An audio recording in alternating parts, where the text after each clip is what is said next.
Why struggle through a post-merger integration when you can glide through it?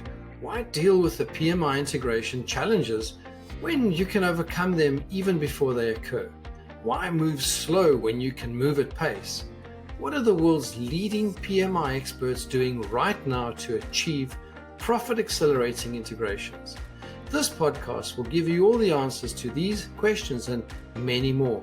My name is Dudley Peacock, and welcome to the 100 Days and Beyond podcast. Welcome, everyone, to our latest episode of 100 Days and Beyond, where we speak to, I would say, the fraternity that gets the sleeves rolled up, the work done behind the scenes, keeps the engines ticking over while you sleep, if that's the way to say it. But really the brains behind much of what happens in the real business world. And I believe today we've got an amazing guest. We've got Harry Cowan, who's CEO, driving innovation and growth at Power and Water.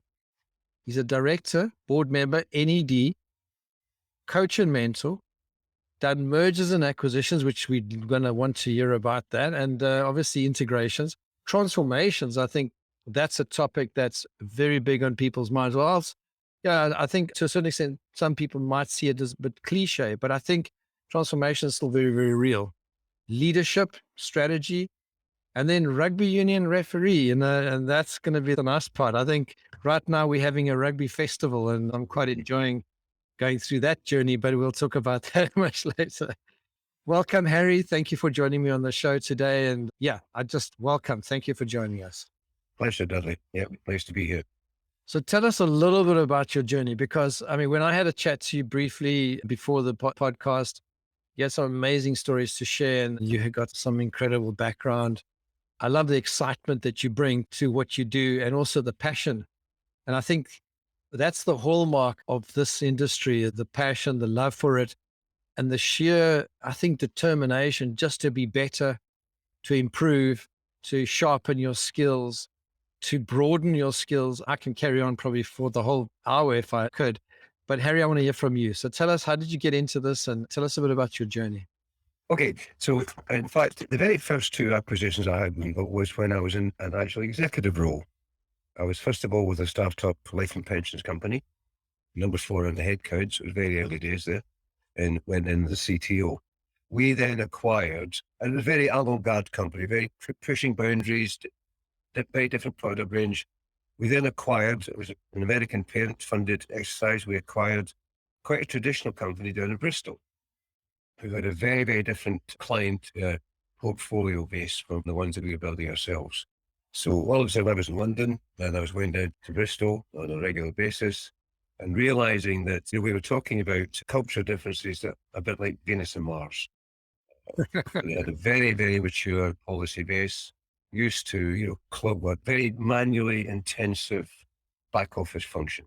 We were pushing boundaries in terms of lots of automation, lots of building policy databases. So I kind of thrown out the deep end, and it had to be very intuitive, really, in terms of walking into that situation and then thinking, and by the way, I was only in my, mid to late 30s at this stage. So it was like, holy moly.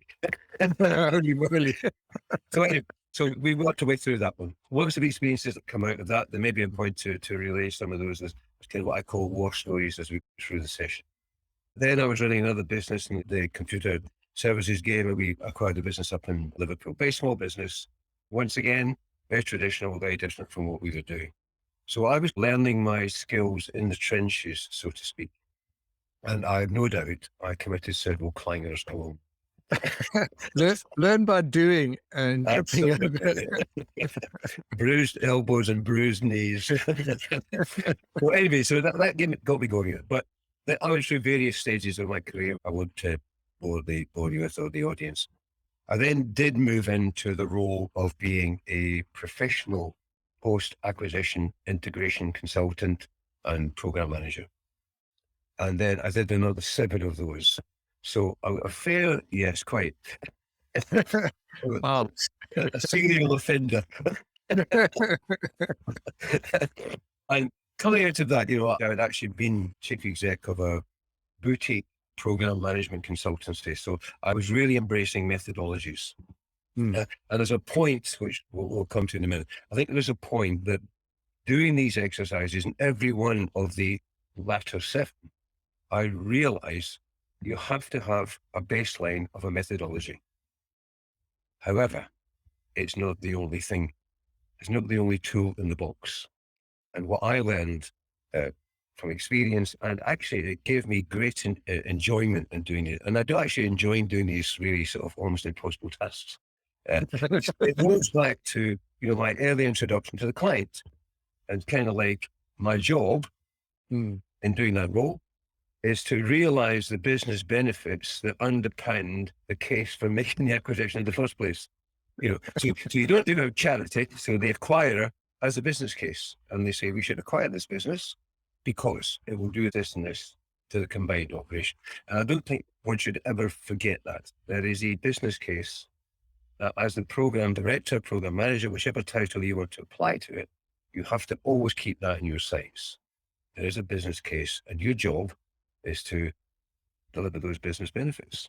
There's a big difference between business benefits that make up an acquisition case and I say my job starts when the ink is spread on the paper. So we bought you. And it's kind of like sometimes I'll come across people and go, now why did we do that? So that's one of my early. Now, what I don't do ever, I'm interested, but I don't ever say, why did you buy that? That's actually none of my business. My job is to very quickly assess whether or not the business benefits that were articulated are actually deliverable. And you do that by a very intensive interrogation of the sponsor and the stakeholders of the whole program. I did one in the water industry, and I was appointed to the job. It was actually a joint venture. It was a fully incorporated joint venture. So it was very typical of a typical acquisition. And when I joined the assignment, they said to me, oh, by the way, we have a program board next week, and we'd like you to tell us how you can deliver this project by the end of April. Oh, nice. Okay. And that was January. Some random date just plucked out the sky, and it's like, So I went away. And I came back to the program board the next week and said, having taken a very deep breath, can't be done for the following reasons. I gave them the reasons.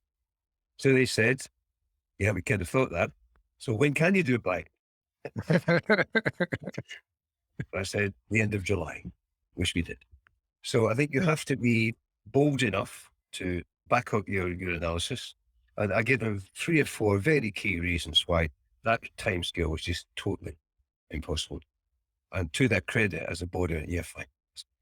So that's about saying, yes, we want to do it, but I'm not going to promise you the impossible, because I'm only going to disappoint you then. So it's kind of like I could lie to you today and disappoint you in 4 months, or tell you the truth today, and we can talk about it. And there's the temptation sometimes to go, yeah, fine, I can do it. But what I discovered there, and I went into different industries. So I was in an acquisition, which was in the private psychiatric care field. I went into an acquisition integration project in the construction industry. Very interesting one, probably worth talking about a wee bit later. Hugely different though, from construction to that. Tell me about it. Then I went into broadcasting with the division of the BBC. Then I went to the one I just referred to, which was in the water industry. I went into advertising monitoring and then financial services. The interesting thing of that story is that I look back on those and I would say that the major issues that had to be resolved are about 80% generic. And then there's a bit around the outside, which is particular to that industry sector. And quite often it's about the lingua franca or the culture or the regulatory environment that might be imposed on it or not imposed on it. So I very quickly realized, and I started to, if you like, refine the approach to saying, you go to the core and then you start looking where the differences are. We discussed once before, actually, early on in my life, particularly with those 2 that I did as an executive, these programs have 3 main characteristics.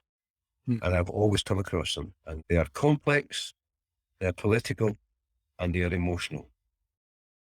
And those circumstances will rear their head, not just once, always throughout the program. And you can't tell whether they're going to happen just be ready for them and learn to recognize, if you like, the symptoms that are starting to build up in there. So you have to then start talking about how do you deal with the people side, because it's all about people at the end of the day. It's about people. If people know how to do their job, they're proud of the job they've done, they're proud of the company that they worked in. So they're proud of the fact that we're a company who are now making an acquisition. But you're acquiring people who are very proud of the company they worked for, and they think they've done a good job as well. So you have to hook into and reinforce the fact that that characteristic is recognized, and you're going to build upon it. Not just say, well, we bought you, so therefore we must be better than you. We may well be, but not always, by the way.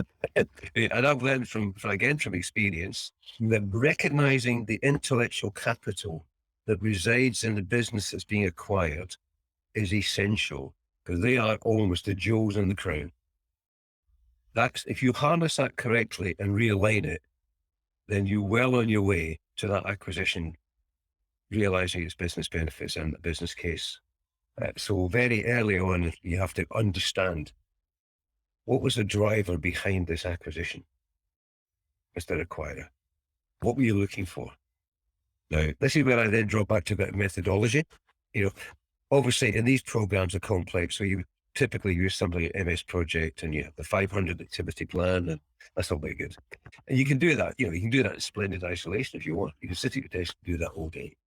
And then you could just update the activities every week, send it to the steering committee and say, I'm doing my job. It doesn't quite work like that for me.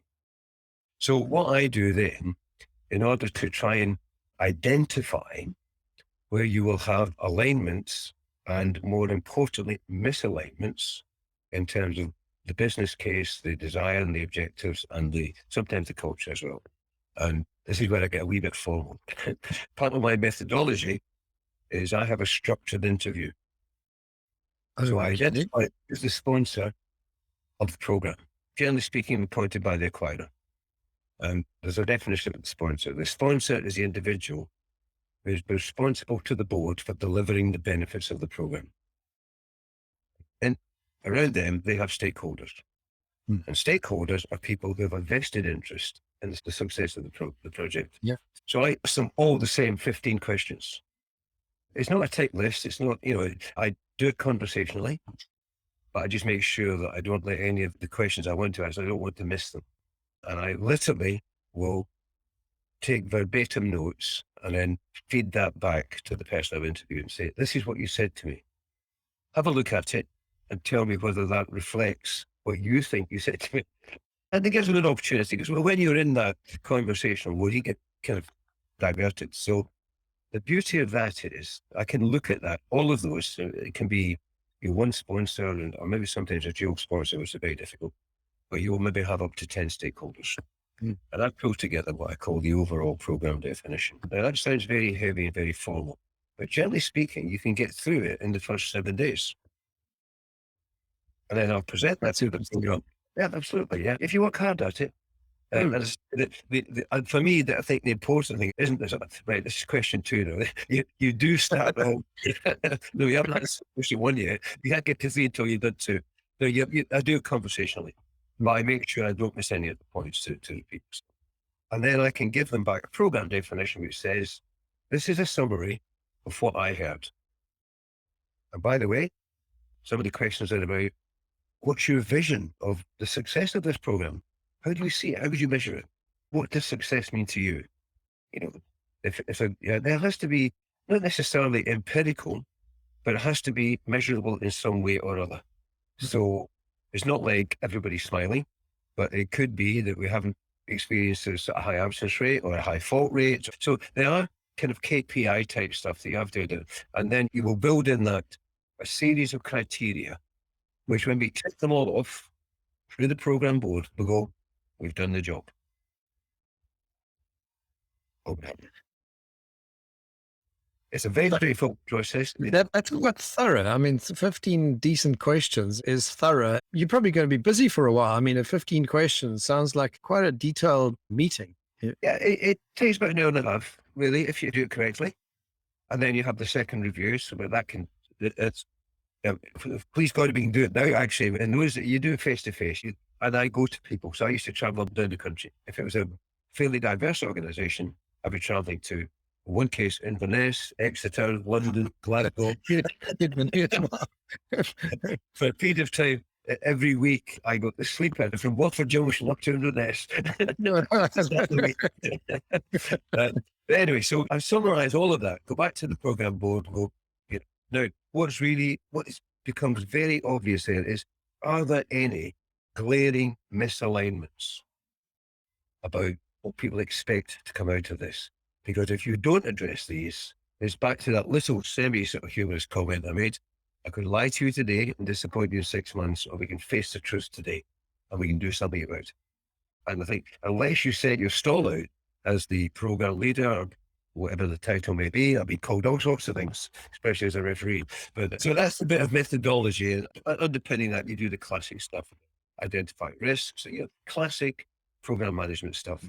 For the right people, it's just second nature. It's the kind of unconscious knowledge you just do it intuitively. Like when you're a kid and you're watching your parents drive, you've got unconscious incompetence because it looks dead easy. Then you start doing driving lessons, you become aware of it. You go, you got conscious incompetence, and then conscious competence, and then unconscious competence. So I think as you go through the exercises, then you build up that sense of, you pick up the vibes. That's a launch pad for me, Dudley. And that's a fascinating launch pad. That's a wealth of information.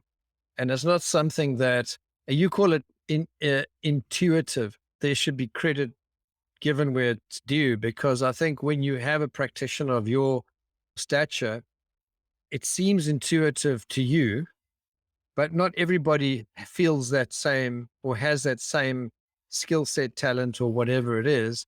And it could be completely overwhelming to them.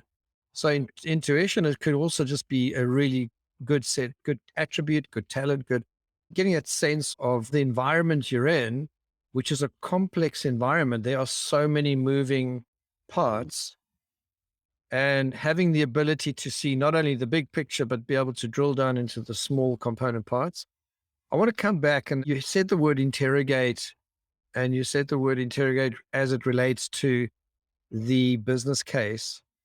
And when we look at the business case, who puts together the business case, whether it's the BizDev team or the M&A team, whoever the sponsor is in terms of the whole, it depends on the environment.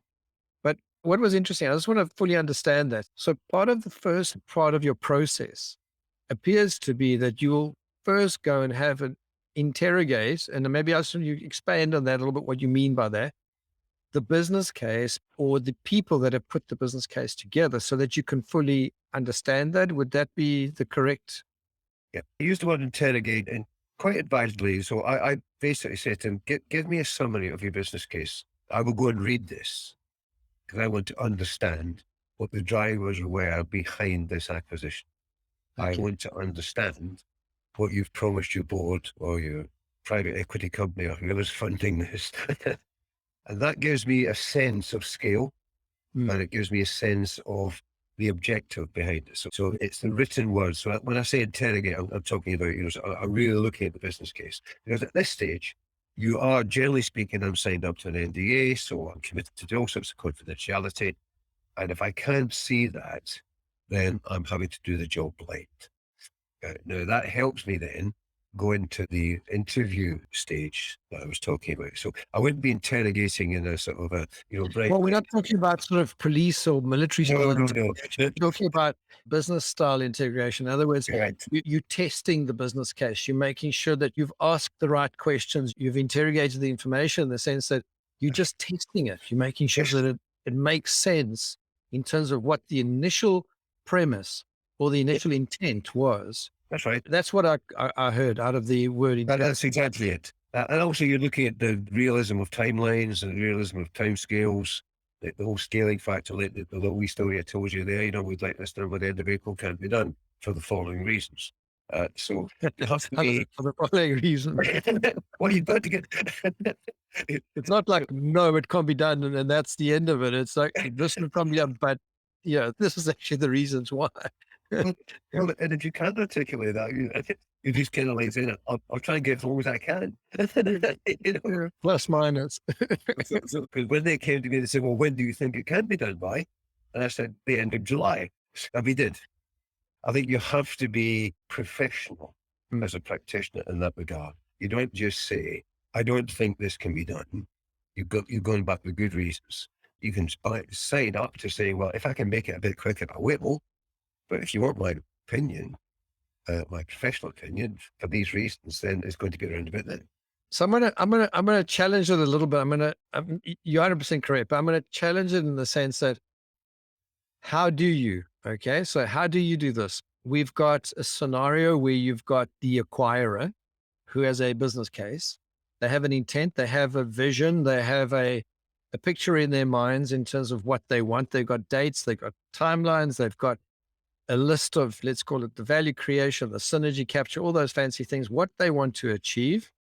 That's the acquirer. Now, when you go into the target and the company that was acquired, before you got to the scene, and I almost said scene of the crime, but it's not really, but before you got to the scene, and there's been a whole lot of negotiation that's been happening. So you've got the acquirer who has an intent behind, that's the target I'm going after. Therefore, these are the synergies and these are the things I'd like to achieve out of it. I'm doing my due diligence. I'm going through the process of meeting all the necessary people.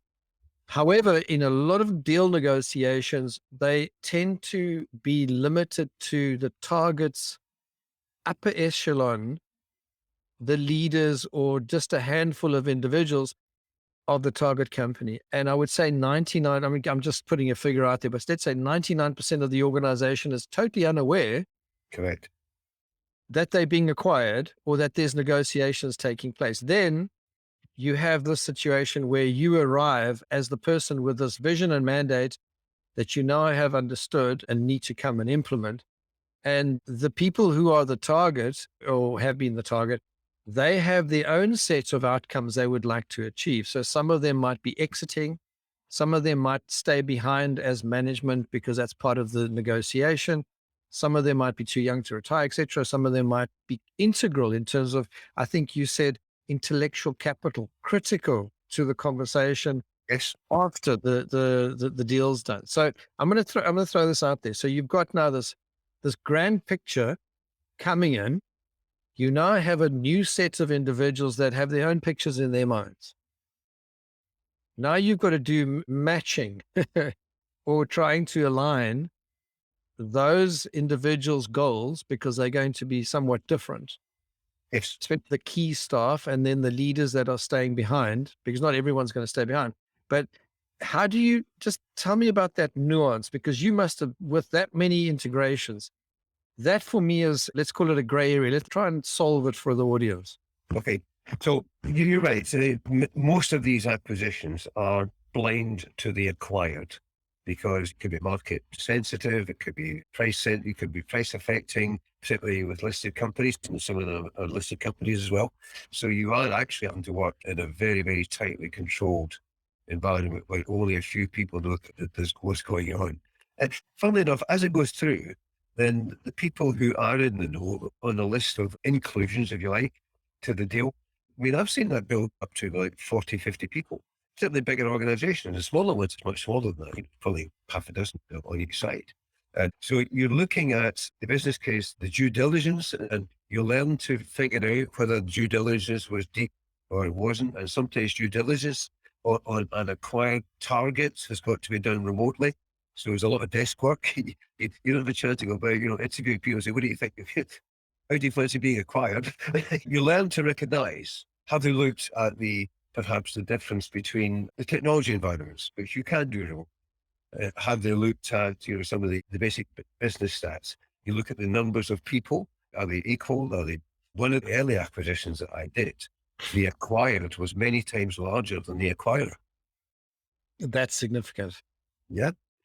So that you have to recognize, and those early days of engagement with the program board or the executives behind the deal, you have to learn to answer questions and follow your instincts. If you don't think the answer's genuine or sincere, or it can't actually be backed up, you have a look at this, have a look. So you have to be able to see that and get a sense for instance, you have, and I spent a fair bit of my time in IT as well. I'm not an expert, but difficult to know me. and I like to ask the daft laddie question. Perhaps it's just me. It's not necessarily something you can program. So you have to learn very quickly how to do it and to have the instinct to ask that next question. Maybe you could talk me through that again. So that's where you build this picture of, is it quite clear?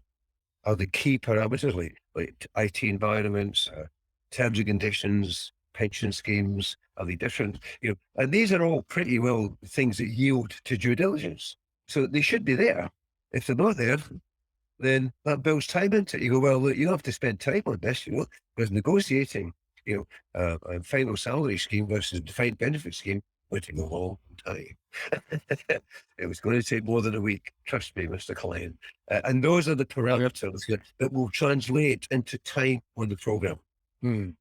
So that's how you get these blocks of time that build up to saying, you know what, this is not going to happen in 3 months. I want to expand that to additional stakeholders. So you've been given the integration to perform, and now the whole process of involving customers, suppliers, other stakeholders, other support environments, and so on. And this needs to be handled relatively delicately to a great extent, because just like internally, you've got intellectual capital, you've got key staff members that you've got to, let's call it cotton wool to a certain extent. You've got to keep them there because they are what bring often the key value.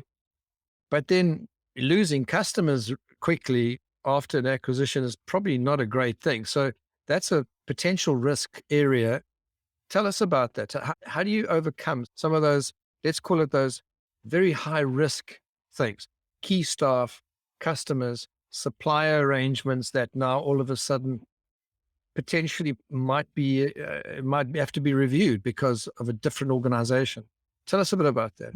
Well, there is actually, that's a kind of almost like a boring side of it all, because generally speaking, when you bring someone together like that, you're moving into their supplier domain, all of a sudden you're a different entity. So you have to go through a whole different rigmarole of, credit control, all the boring stuff, because no, it used to be building company Y, it's now building company X. So you're not one of our suppliers, you're not one of our customers. So you can start, and you can get caught out really badly with it, because actually that can take so much time. Now, the bit about customers is something that is absolutely another cornerstone. And that is all about communication and clarity as to why the deal was done and what is the benefit to them as a customer. And it comes onto that other. So once you're out in the open, then you can have that degree of communication. But you have to be very clear in articulating what the benefits are to them as a customer, that all of a sudden they're not going to worry about losing access to Harry or Jane because they've always dealt with them. That actually they might still be there, they might not, but there's a bigger organization behind them now. So you have to be very clear about that communication to the market or your market as to why this is better for everyone. And that's a very important message to get rid of. What is the message when we announce this? What's the benefit to the people who have been the customers of the acquired? You can't guarantee they won't listen, but if you don't do that, you pretty well guarantee that you will. Yeah, and none of them, some of them. Well, none of these days, it's probably a lot more difficult, because not all, let's say 15, 20 years ago, we had different, very simple, let's call it communication channels. You could write a whole lot of letters, for instance. People call it snail mail, or call it whatever you like. Good old Royal Mail. You could put a stamp on it, write a nice letter on a letterhead, send it out, say we love you, we still got to look after you, Mr. Customer, we'll take care of you, all good. Send out formal letters, and you could then potentially have phone calls, and then the key customers, you could send the account managers out, etc., and just to smooth things over. Now, we've got electronic communication. We've got people relying on quick messaging, digital platforms, sending out emails that may or may not be delivered. you got a whole new universe. I'm just putting it out there because the challenge, and I want to see or get your opinion on it. The challenge is for me, tell us about how you deal with, let's say, when do you start preparing the communication that goes to customers? As an example, do you start doing that pre-deal? Do you start doing that as early as possible in your sort of 100-day process? When do you look at that? Okay, pre-deal for sure, because you should be then, and I've been lucky enough to be involved in some of these pre-deal. Not always. Sometimes it's day one. So then you got to do some fancy footwork, really quickly. And therefore you've got to be able to answer the question. You've got to be able to ask the questions yourself. But pre-deal for sure. And it's got to be rehearsed, and it's got to be tested. And if in pre-deal, of course, you have access to the key people in the acquired organization, unless it's hostile, in which case it's very difficult, very abuse. But most of them are not hostile. So you do have you have to have that engagement with the people who are running the acquired. They know their customers, right? They will understand their customers' concerns and what their customers look for. So you have to test that internally. I was in for 2 months before the deal, which was fantastic. Wow. Oh yeah, That's almost unheard of. Oh yeah, absolutely. Yeah, that was the best of all, by the way. And it went beautifully, right? So you've really got to test it. And if you've done your job correctly, well, even though some of the people on the acquired company will know that they're probably not going to be there forever, you will have fronted that up. It's a fact of life that unless you're honest about what's going to happen after the deal, and many people I've seen actually welcome it anyway. It's a great opportunity to go and do something else.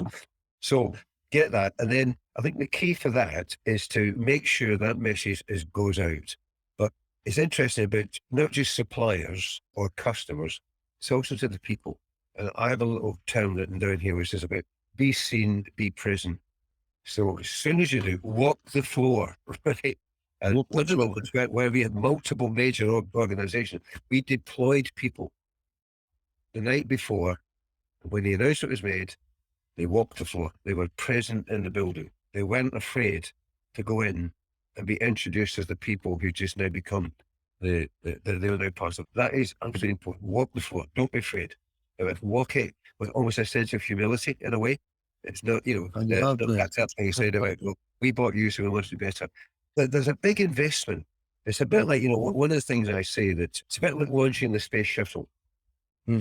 But 80% of the total energy of the flight is spent in the first 25 miles to get it free of gravity. And after that, you've got it up there, just it's course correction, you hand control to the astronauts, and you can downsize your mission control operation in the center. So you've got to invest huge amounts of energy upfront. And if you don't, that's a great analogy. That's a great analogy. You will get caught out. It's fact of life. If you don't, I always say the project that starts off badly will surely fall away. And then that's a fact. Yeah, that is so invest, put your people out there. One of the things I did for a very big construction integration, the acquired was not much smaller than the acquirer. They actually thought they were better, naturally. And they were very parochial. They were the biggest construction company at the time in Scotland. They were the natives in construction. So the ops director of the acquirer came to me and said, what do you think we should do about, getting these guys on board? So I'll tell you what you do then, John. Take them to your heartland, which happened to be in the southwest where this company started. Take the management team down there and take them around your sites and show them that you're actually just both builders. And when they got on site, they just started talking about the building projects. So take them to where you are, identify yourself, show them that you're actually just builders. And they're builders as well. And trust you, real people. Real people. And they'll talk about how do you handle this? How do you handle that? And the thing is about finding those little tricks. And they are little tricks, actually. And you can't, there's no page 3 on the book of tricks. A lot of those work. You have to have a book of tricks. And then flick your way through it really quickly in your mind. So that was a classic again. Another one I did was involved moving the more mature part of the organization from Kent up to Newcastle. And what I did was I took the acquired company who were based in Newcastle and we went to a new location. So it wasn't, this is our new place now. And I had to move people from Hamburg down to Baden-Baden. And it was about offering people the opportunity, the career opportunity, but respecting it if they didn't want to do it. Then you get into, there's all sorts of things. I've been in a German industrial tribunal. I've been in front of the unions in France. I worked with work councils. That's proper experience, that.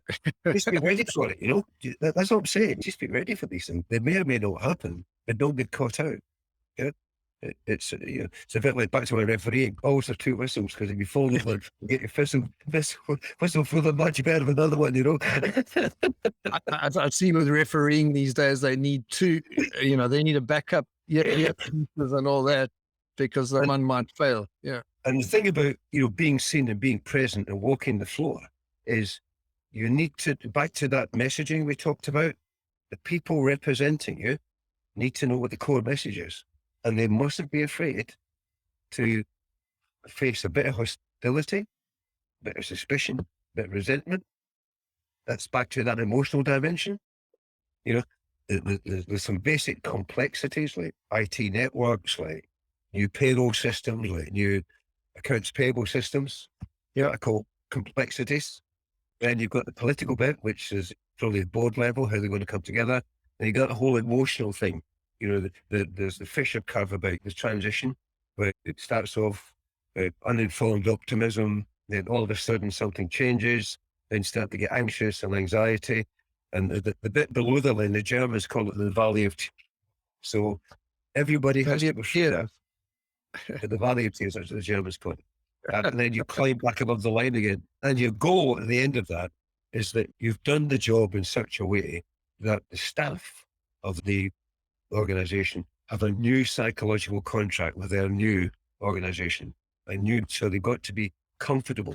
This is good for me, right? I can see it. But they've gone through their romance, disillusionment, and joy type thing. It's going to be great. Oh my God, it's not as good as I thought it was going to be. Oh, what's going to happen to me? And that curve, that Fisher curve, is a fascinating curve to watch. And generally speaking, the bit below the line will only yield again to positive, regular, consistent communication. Transition bulletins every 2 weeks, or a blog every Tuesday, say what's going on. News at 10 broadcast every day. But you can do podcasts, one more common now, which wasn't quite so prevalent when I was doing that long history that I've talked about. But you could do that as well. You can do this message, or you can say, I remember that one of the companies had a link which was called Ask Garvis. Garvis is the chief exec. Ask him anything. And he will come back to you within 2 days. Oh, wow. Okay. Yeah, it can be a blessing in the curse in terms of social media and all this. But you have a great opportunity as well if you're focused enough to understand the importance of that messaging. And get ahead of the curve. Don't wait. Always. Don't wait until it's too late. Absolutely. That's what I'm hearing from you. Yeah, and you may have to change as you learn. You may have to slightly change the nuances in your communications. I have to say, hey, look, in fact, one of the things that I did do, that construction project, we had a bit of a battle internally about a certain accounting practice where the acquirer was much more laissez-faire, and they had automatic approval of anything below £3,000, I think it was. They acquired were very traditional Scottish, always in cash in the bank, stuff in the bottom drawer, and they did 3-way matching. And there was oh no, it cost too much money to do that. We did an analysis and figured out that actually it cost about one more person about £25,000 a year, but the other company was costing them £200,000 a year because they were unapproved invoices being paid. So you have to be, you have to be a bit of a referee on that one. Yeah, so I want to come to that, because I'm just going to read it briefly. Being a rugby referee has significantly influenced my leadership style, as this role requires me to be involved, engaged, and communicate clearly without instructing the players on how to play their game. As a referee coach, I mentor junior referees, 2 of whom have gone through onto referee at English rugby premiership level. But I want to come back to that: involved, engaged, communicate clearly without instructing the players. I want to just give us the correlation between that and this complex world, and what you call political and emotional too. There's no less complex environment than the game of rugby. I did actually, I must have been a board said, I did analyse there are 400 individual situations prescribed in law in rugby. Wow. Yeah. Some of them are totally irrelevant. The lines on the pitch and the air pressure of the ball, things like that. But there's some key ones which are absolutely, they constitute the majority of the game. And it's about communicating to the players that, you know, what they can do as opposed to what they can't do. You know, and I go out and coach rugby clubs and go, this is what you can do. Right? So, you know, this is within the law. You're allowed to do that. But so anyway, so what you do then is, and we have a wonderful, it's almost like that little story I told you. We have a wonderful technique rugby called the advantage law, which says, you see something's not quite right, but you wait to see if any good will come of it before you immediately blow your whistle. So when you see the situation that I talked about, these two different approaches to authorizing invoices, let's talk it through, right? Let it run for a bit to see if any good will come of it. And good did come of it because the acquirer adopted their technique. They said, you're quite right, you know. Now that's a big plus to a company who's acquired. They're respected, they're seen to be prudent about, and the acquirer isn't just doing, I don't care what you think. So I think those, and they're small victories, but they've got a big impact. And you have to be able to go back to my thing about respecting the intellectual capital of the acquired. There's a lot of good people in there. And make sure you know what the parameters that you will be judged by. In the construction industry, I know for a fact, one of the biggest things that was bothering people is, come the first payroll, when they're integrated, will my money be in the bank on the day it should be? Right? That was how most of the people were going to measure the success of that integration. Not the stock market, and nothing. All my tax details were taken across correctly. Am I going to be charged more tax than so? Because those things are at the very front of people's hearts and minds when you're one of the 3,000, not one of the 10 who were part of the deal in the first place. And that's a scaling thing, you know. So you recognize the bread and butter side of life as well. Yeah, you got to do that. Yeah, I mean, there was one other thing that I needed just to, before we get to the end of the podcast, but there's one other thing that's been at top of mind for me to ask you, and that is, I developed a leadership program, Leading at the Edge, inspired by Ernest Shackleton's expedition to the South Pole. This program instills active engagement in management to support culture change and build high-performing teams, leading to successful navigation of very challenging circumstances, not more so than the current COVID-19 pandemic. So we're talking about leading at the edge. Tell us about, you know, this whole South Pole connection. Right. Where does that come about? It fascinated me. I was sent the book by one of my non-executive directors myself, and I was struggling with running my own a business I was in charge. And I read this book, and it's written by a guy called Dennis N.T. Perkins, and analyzes Ernest Shackleton's behavior during the whole expedition. So he set off foolishly, he admits himself, to sail to the South Pole at a time when the weather was about to close in, and he was somewhat reckless. So it was almost like, let's just go and buy this. That's good. Let's take it. Okay, so then he became entombed in the ice, the ship sunk, and so he then, this chap, Dennis N.T. Perkins, in fact, I connect with him regularly. We chat a lot about leadership. He analysed Shackleton, and he identified, it's slightly contrived, to be honest, but he identified 10 leadership characteristics that he believes, by example, and he takes examples from the expedition, Shackleton displayed these characteristics. You know, one team, one message, symbolism, risk management, vision and reality. Yeah. And there's a chapter on each of them. In fact, I've got the book here. So there you go. That's the book. Ah, lovely. Okay. So Lovely.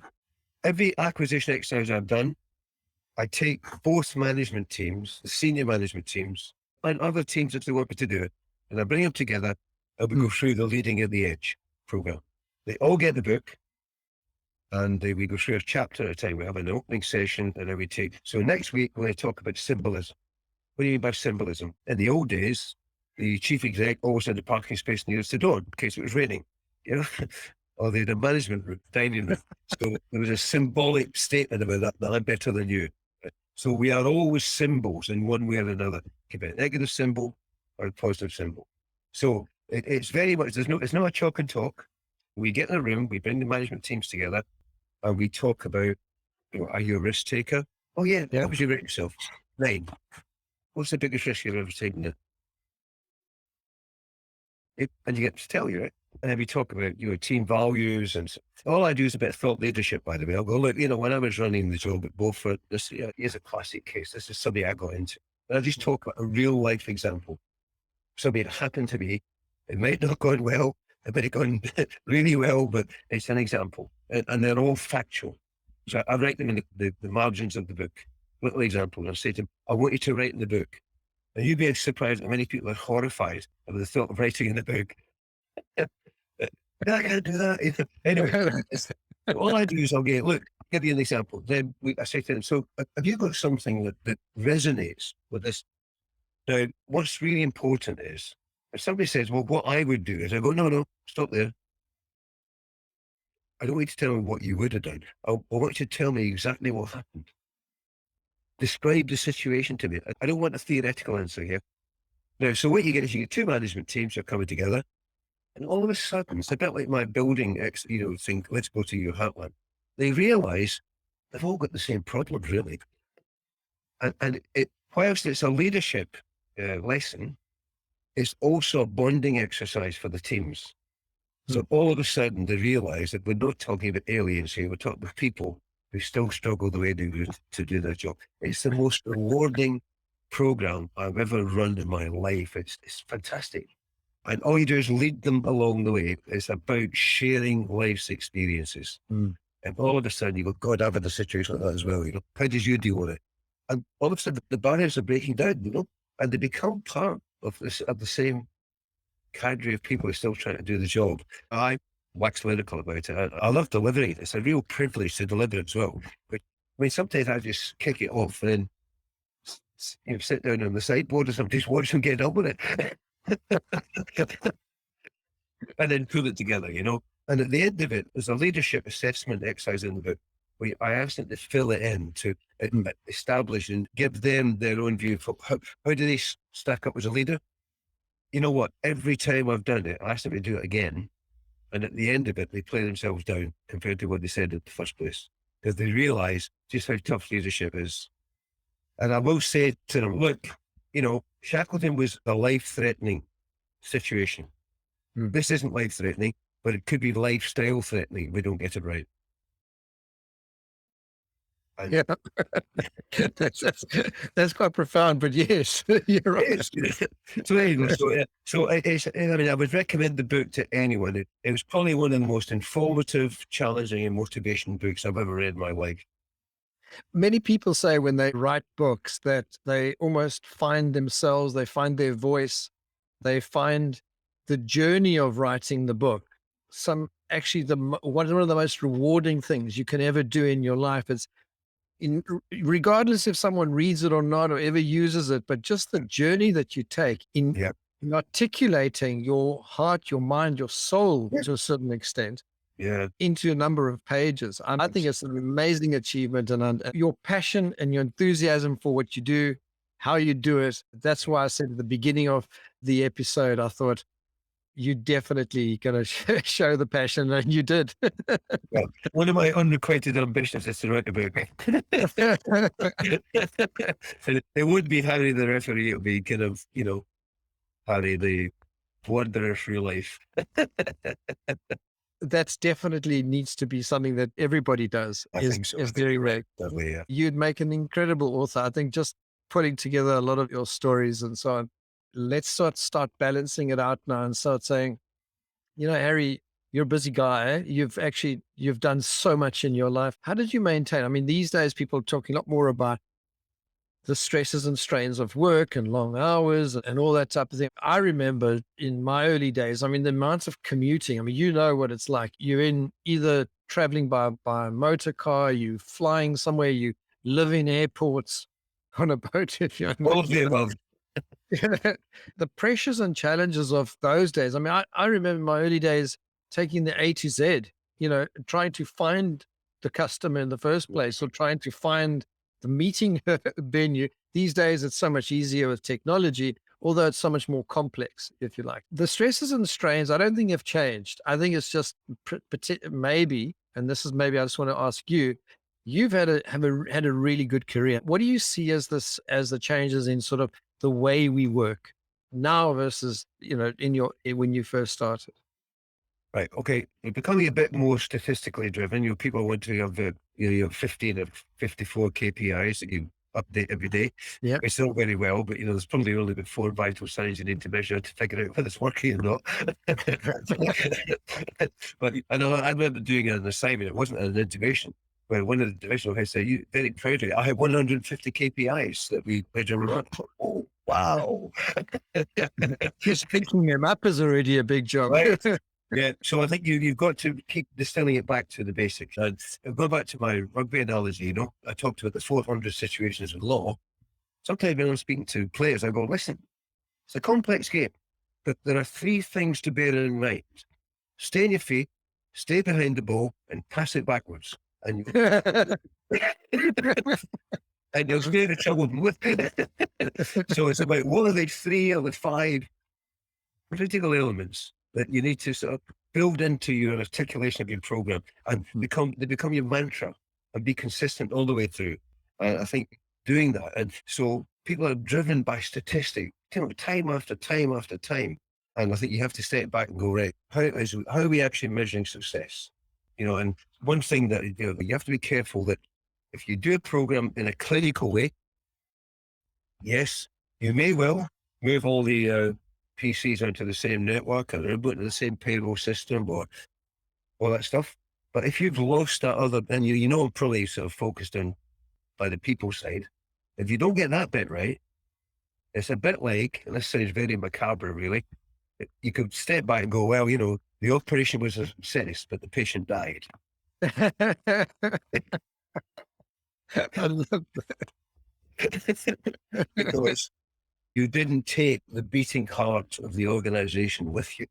All you did was concentrate on the basics and get the payroll, etc.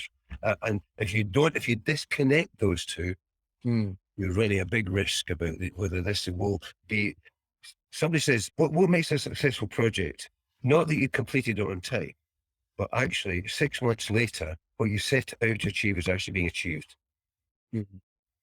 So I think, you have to look, so as the program that you look beyond the end of your assignment. And I always try and draw all the people I need for work streams from within the 2 businesses.